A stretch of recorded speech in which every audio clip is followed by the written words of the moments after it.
नमस्कार, welcome to बाल जगत। स्वागत है आप सभी का। हम देख रहे हैं क्लास 7th की हिस्ट्री की एनसीईआरटी है हमारा अतीत 2, जिसमें हम पढ़ने वाले हैं आज चैप्टर 8, जिसका नाम है ईश्वर से अनुराग। अभी तक हमने सफलतापूर्वक अपने चैप्टर 7 कंप्लीट किए हैं। अब हम आगे बढ़ते बढ़ते चैप्टर 8 पे आ गए हैं और इसमें एक दो चैप्टर और बचे हुए हैं। जैसे ही हिस्ट्री ख़त्म होती है उसके बाद हम लोग मैथ स्टार्ट कर देंगे, है ना। तो मेरे प्यारे बच्चों, अब हम देखते हैं कि क्या है इस चैप्टर में। ईश्वर से अनुराग। आपने लोगों को पूजा पाठ करते अथवा भजन कीर्तन या कव्वाली गाते या चुपचाप ईश्वर के नाम का जाप करते हुए देखा होगा।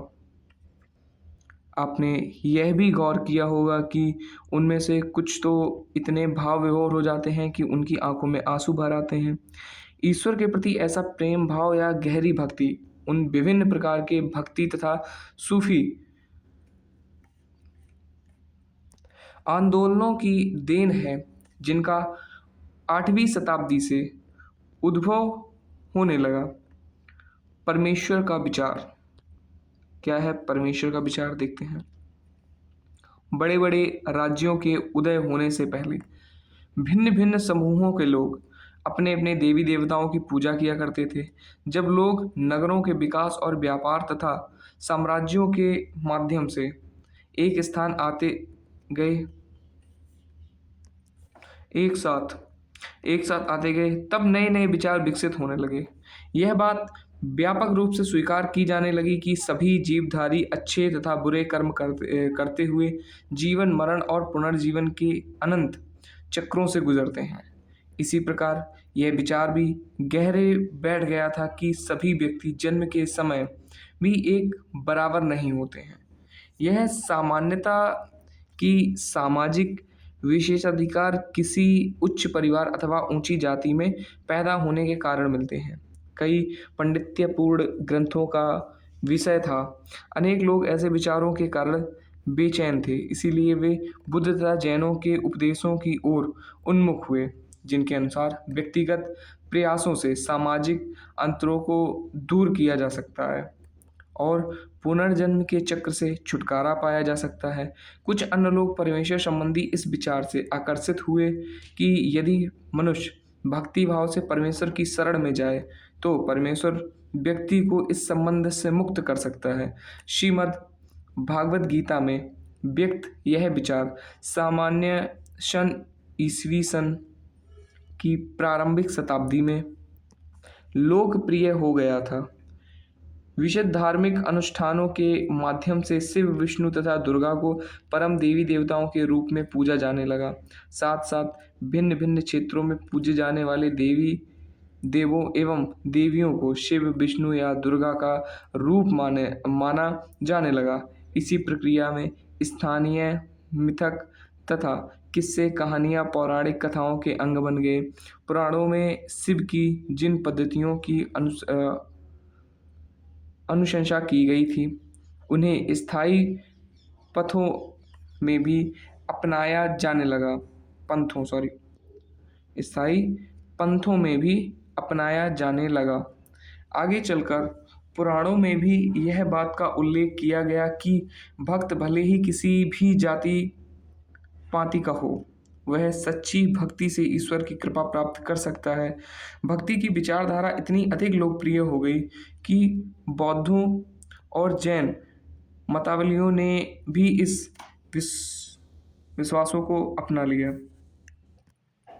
अब हम चित्र 1 की तरफ देखते हैं, जो कि आपका ये है चित्र। इसमें है भागवत गीता की किसी दक्षिण भारतीय पांडुलिपि से लिया गया एक पृष्ठ। बेटा एक पेज लिया गया है जो कि दक्षिण भारतीय पांडुलिपि से है, और इसमें ये देखो रथ बना हुआ है। ये जो फोटो ऐसे है, इसमें समझ में आ रहा है कि ये कृष्ण भगवान है और ये अर्जुन है ना। और इसमें कुछ पीछे लिखा हुआ है, मे भी कह सकते हैं कि ये भागवत गीता ही है। नेक्स्ट आगे देखते हैं हम लोग। इसमें लिखा है दक्षिण भारत में भक्ति का एक नया प्रकार, जिसको बोला गया नैनार और अलवर की बात हुई है। देखते हैं। बेटा 7वीं से 9वीं शताब्दी के बीच कुछ नए धार्मिक आंदोलनों का प्रादुर्भाव हुआ। क्या हुआ इसमें?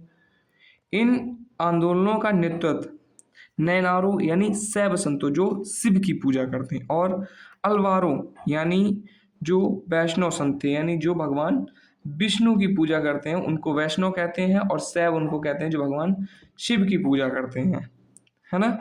तो उन्होंने किया।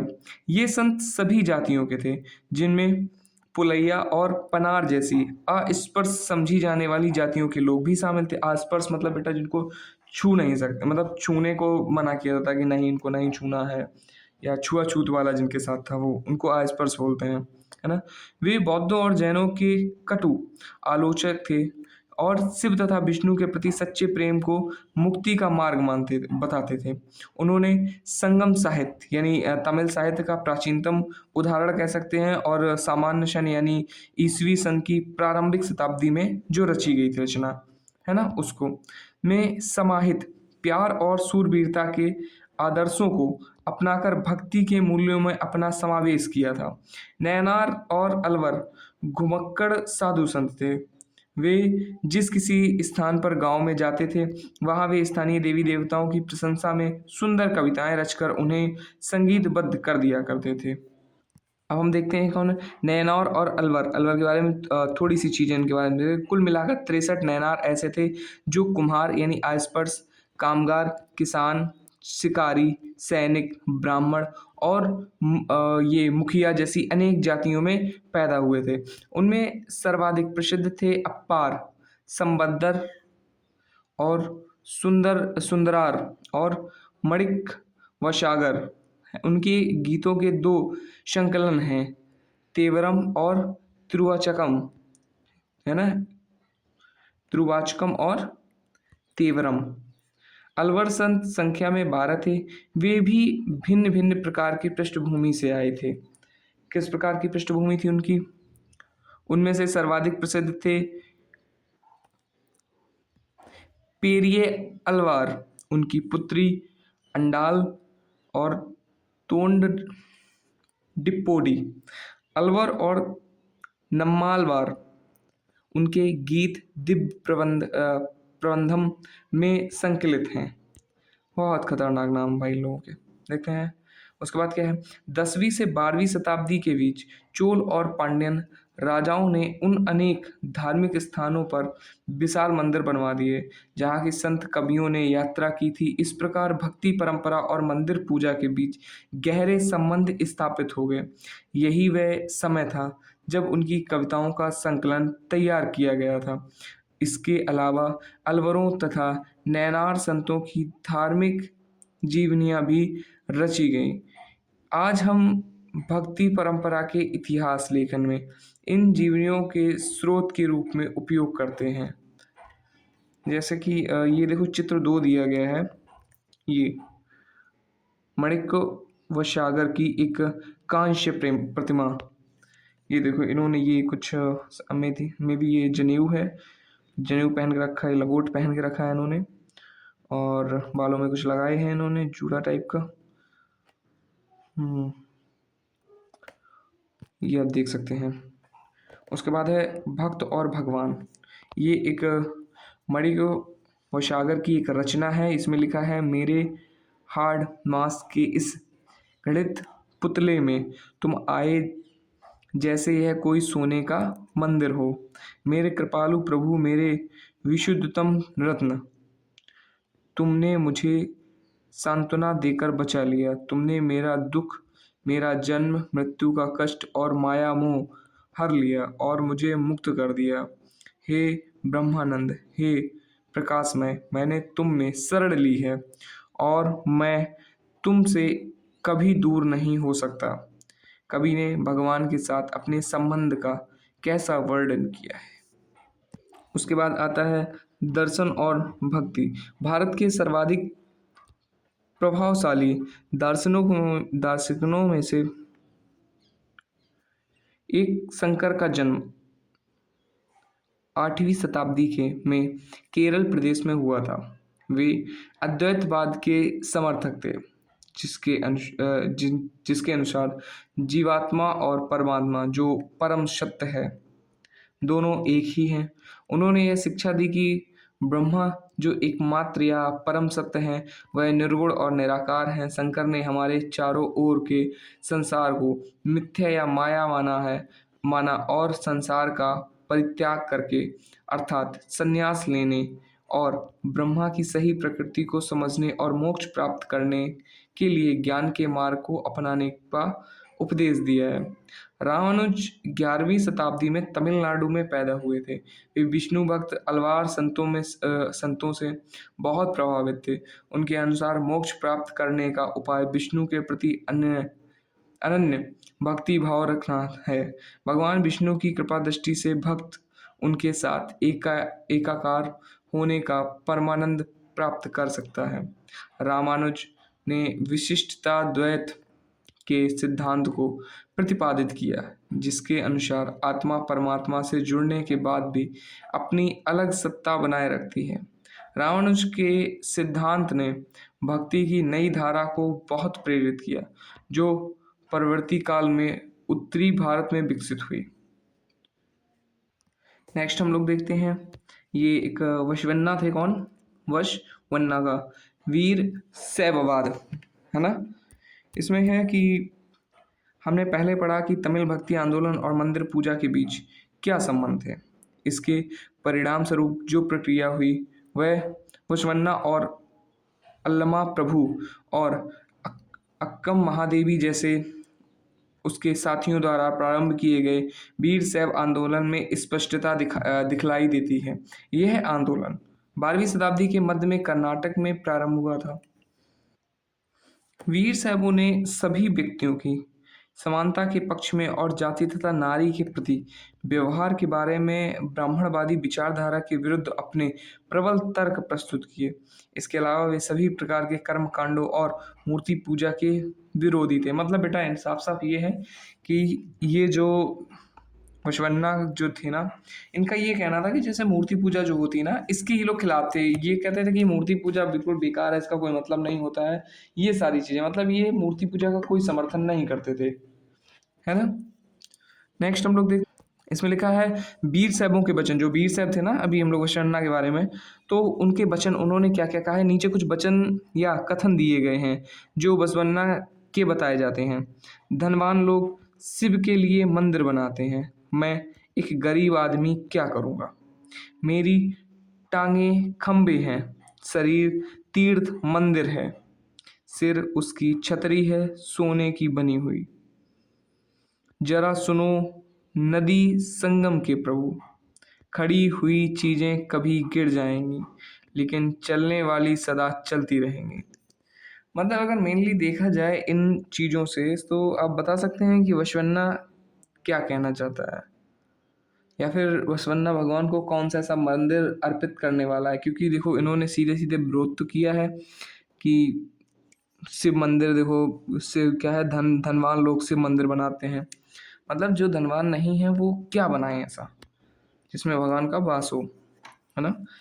महाराष्ट्र के संत, अब हम लोग महाराष्ट्र के संत की बात करते हैं। 13वीं से 17वीं शताब्दी तक महाराष्ट्र में अनेकानेक संत कवि हुए जिनके सरल मराठी भाषा में लिखे गए गीत आज भी जन मन को प्रेरित करते हैं।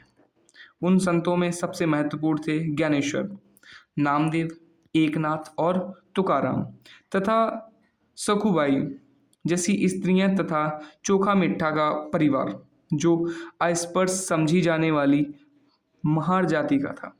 भक्ति की ये क्षेत्रीय परंपरा पंढरपुर में विट्ठल यानी विष्णु भगवान का एक रूप होता है ये विट्ठल पर, और जनमन के हृदय में विराजमान व्यक्तिगत देव ईश्वर संबंधी विचारों पर केंद्रित थी।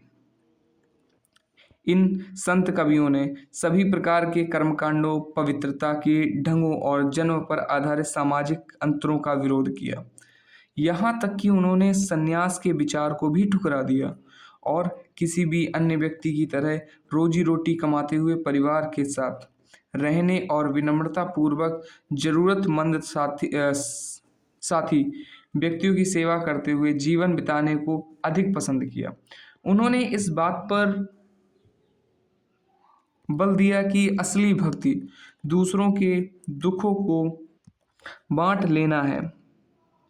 इससे एक नए मानवतावादी विचार का उद्भव हुआ।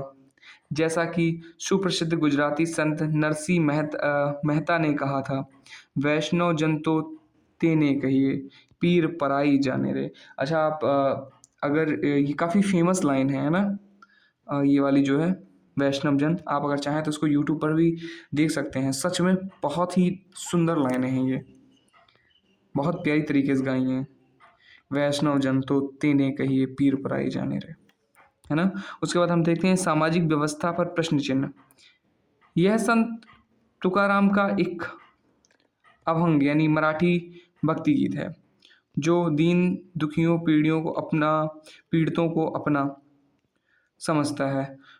वही संत है, क्योंकि ईश्वर उसके साथ है। वह हर एक कहते हैं परित्यक्त व्यक्ति को अपने दिल से लगाए रखता है। वह एक दास के साथ भी अपने पुत्र जैसा व्यवहार करता है। तुकाराम का कहना है कि मैं ये कहते कहते कभी नहीं थकूंगा, ऐसा व्यक्ति स्वयं ईश्वर है। यहाँ चोखा मेठा के पुत्र द्वारा रचित एक अभंग दिया जा रहा है। सॉरी बेटा। तुमने हमें नीची जाति का बनाया, मेरे महाप्रभु तुम स्वयं यह स्थिति स्वीकार करके तो देखो। हमें जीवन भर जूठन खानी पड़ती है, इसके लिए मेरे प्रभु तुम्हें शर्म आनी चाहिए। तुम तो हमारे घर में खा चुके हो, तुम इससे कैसे इनकार कर सकते हो? चोखा का जो बेटा चोखा का बेटा कर्मा मेला पूछता है, तुमने मुझे ज़िंदगी क्यों दी? मतलब अगर देखा जाए बेटा, ये जो जो लोग गरीब या कह सकते हैं आश-पाश वाला उस समय जो कंडीशन चल रही थी, उनका यही एक तरीके से दुःख था। भगवान की पूजा करते थे, उनसे पूछते थे कि भैया क्यों हमें ऐसी जगह जन्म दिया, जहाँ हमारी दुर्गति है, जहाँ लोग हमें छूना नहीं चाहते हैं। तो ये भी एक भक्ति का एक अपना अलग ही अंदाज़ था। आगे की चीज़ें हम लोग नेक्स्ट वीडियो में देखेंगे। तब तक के लिए वीडियो को लाइक कर दो, चैनल को सब्सक्राइब करिए, है ना? जय हिंद, जय भारत।